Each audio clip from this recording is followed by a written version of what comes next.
As a reward for successfully completing his investigation, Degtyarev was offered a promotion to colonel and the position of mission coordinator. He declined the opportunity to work at the HQ and submitted a personal request to be sent to the zone as the USS Permanent Observer.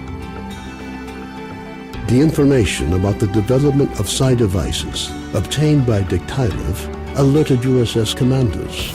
All the information gathered on X-designated laboratories was removed from military archives and filed as top secret.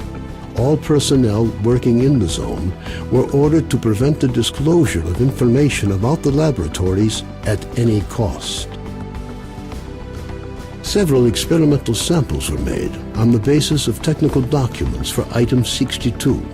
Following a set of test trials, it was decided not to go ahead with large-scale deployment of the weapon due to the high cost of ammunition.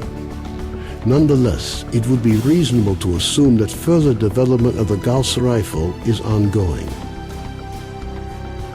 Skadovsk became home to any and all who could reach it. Fierce stalker resistance did not stop the bandits from making regular and ultimately unsuccessful attempts to establish their so-called order on the ship. Despite this ongoing struggle, the Skadovsk carried on its unique brand of life. Following the destruction of the bloodsucker lair, it's unlikely that anything could significantly change the state of affairs on the Skadovsk. The old ship became a temporary center of stability in the ever-changing world that is the Zone. A fragile balance was reached between freedom and duty squads at Janov Station. Tired of the endless struggle, fighters of both factions started leaving their squads and joining the Free Stalkers. The scientific expedition, organized by Professors Herman and Ozerski, was a success. The data they collected facilitated the development of groundbreaking medicine and technology, which prompted the Ministry of Education to allocate additional funding for researching the Zone. Gary's stories about the Army's fate scared stalkers away from Pripyat. The few who dared to venture into the city ran into inexplicable phenomena, which added further dark strokes to an already gloomy picture of the dead city. The legend of the Oasis stopped being a legend. The identity of those who managed to find the way to the secret anomaly became an increasingly regular topic of conversation among stalkers. Despite this, the number of adventurers trying to find it remained high, something the bandits were quick to take advantage of, with constant offers to lead stalkers to the Oasis, which usually ended in muggings at a safe distance from stalker camps. Organized mercenary squads continue to be active in the Zone. Their interest in the secret laboratories is becoming increasingly difficult for USS operatives to ignore. Attempts to establish the identity of the client who hired the mercenaries proved unsuccessful.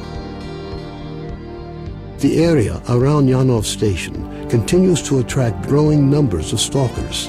The lack of dangerous mutants and abundance of anomalous areas have led to the area being referred to as a treasure trove with increasing regularity.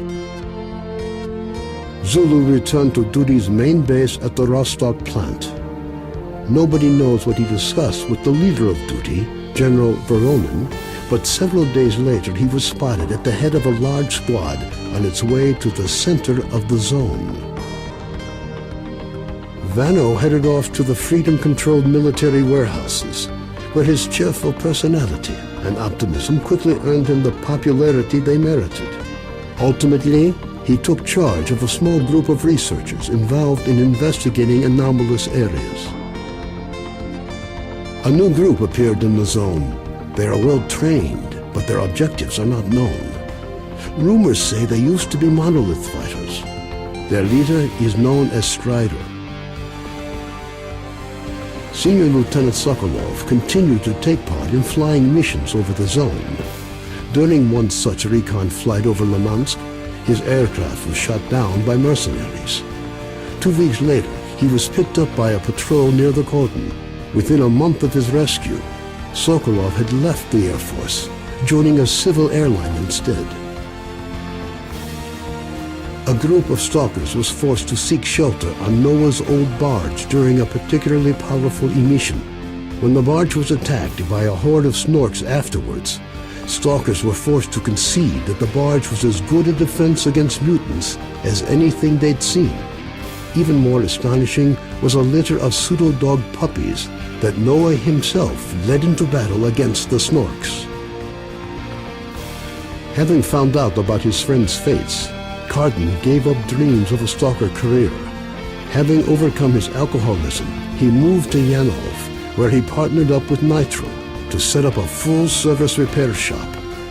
Both technicians gladly devote all their spare time to building a vehicle that could operate in the zone. Strelok passed on the information he obtained on his trip to the Chernobyl NPP to the USS commanders. This prompted the government to create a scientific institute for research of the Chernobyl anomalous area. Strelok took up the position of chief scientific consultant to the institute. When Colonel Kowalski, commander of the Stingray Group, returned from the zone, he was forced to explain the reasons for the failure of Operation Fairway. Following a dragged-out investigation and the brass's failed attempt to make him the fall guy, the colonel was finally given an honorable discharge.